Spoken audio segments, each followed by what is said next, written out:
at Ellen on my arm, and she says, "I want to cry. When you told me, I had no idea." So, Ellen and I are in Spain for business conferences. I was there for MSPG and for the Acronis event this year again in October, and we stayed extra days in Spain. I love that part of the world. It's no secret to tell everybody I love that particular part of the world, and we visited lots of places. And it's not unusual for me to have an itinerary, things I want to accomplish when I'm in a place. So this was no exception. And so I had scheduled us to visit, caves and museums and stuff like that on our trip. And Ellen, she's a wonderful sport. She tolerates all of my excursions. And one of the excursions we go and we want to go to Sagrada Familia, which is a basilica. Technically, it's a basilica in Barcelona, Spain. I want to share that Sagrada Familia is still technically a work in progress. In fact, while we were there, they added a piece, making it the world's tallest church at about 162 meters. And when they started, it was kind of in the middle of nowhere. It was sitting on a little hill. Over the last 5 generations, Barcelona has filled in around it. This incredible building has now literally become the symbol of Barcelona itself. Its distinctive silhouette, you can find it emblazoned on official documents and directional signage, and it appears on trinkets and gift shops. And I even bought a Hard Rock Cafe t-shirt labeled with Sagrada Familia as part of their world tour. But all of the commercialization and the political credit taking, all of that is what we call Johnny Come Lately. The real story is actually way cooler than that. No church built this structure. In fact, it was built around the church.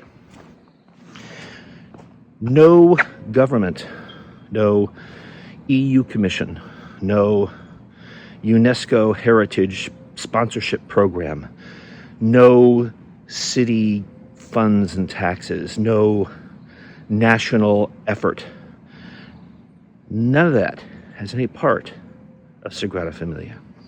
It was built entirely with personal contributions. That is something that makes it even more remarkable. It was started by a guy, one guy, a bookseller. He sold books in Barcelona, and he went to Italy, was inspired by some of the structures he saw there, came back determined to build something wonderful in his hometown of Barcelona. So it's been funded since day one. It's been funded with private donations since day one. In fact, they didn't even have a building permit. This thing has been under construction for 130 years or more, and it never had a building permit. It was built in spite of government, not because of government. Think about that for a second. It was built by a guy who organized some of his friends, just like you and I. He had a vision, had a dream, started a project. Yeah, it took a long time. Famously, Gaudi he's the architect whose inspiration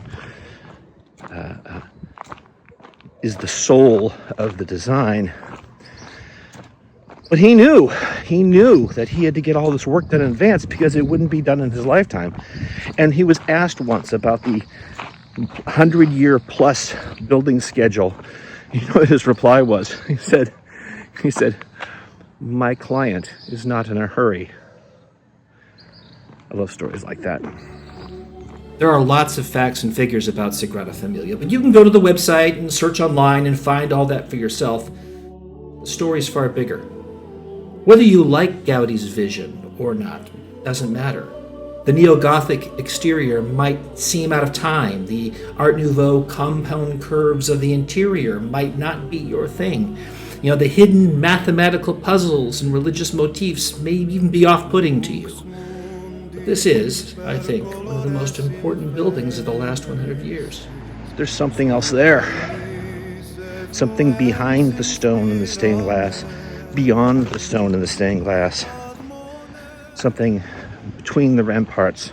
Something alive, something different. Something special. And then all of a sudden I look at Ellen on my arm, and she says, "I want to cry. When you told me, I had no idea." So what made her do that? That's the key. What made her do that? It's quite simple. She looked up.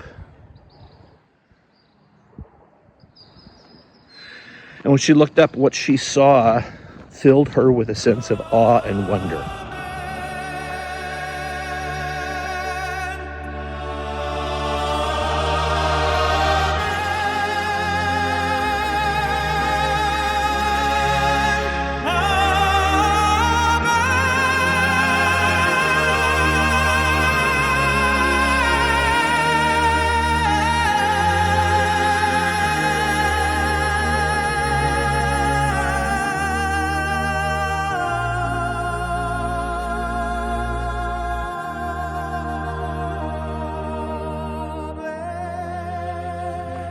Glorious, and it feels uplifting, and it feels inspirational.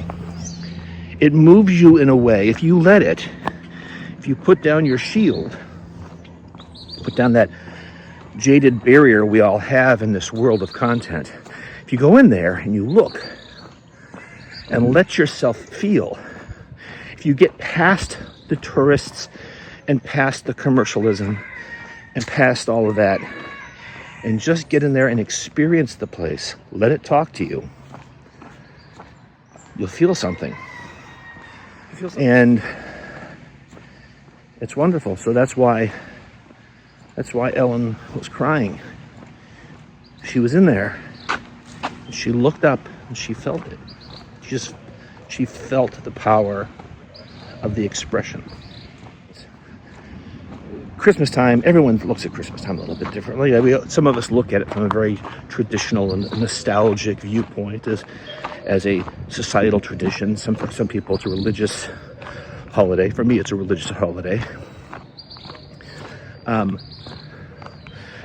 it's also something that's gotten, it's very commercial. And sometimes holidays are the times we miss people the most who've departed from us. I know a lot of people this year who are having some issues and struggles and illnesses and all that comes with it, and those emotions crowd around us at the holiday season. Let those emotions come. But in all the middle of that, in all of the family turmoil and all of the commercialism of Christmas, just take a moment and maybe look up.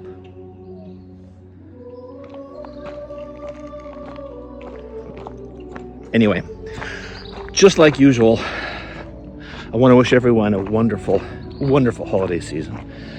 Happy New Year. I don't know what 2026 is going to bring us all, but I know that we're going to get through it. I don't know what... I think the future is still going to be kind of amazing. So I'm glad you're part of my life. I'm glad that we know each other, and I look forward to seeing you all again soon, or either whether it's on a small screen like this one or in person. Have a lovely time. Best to you. Cheers.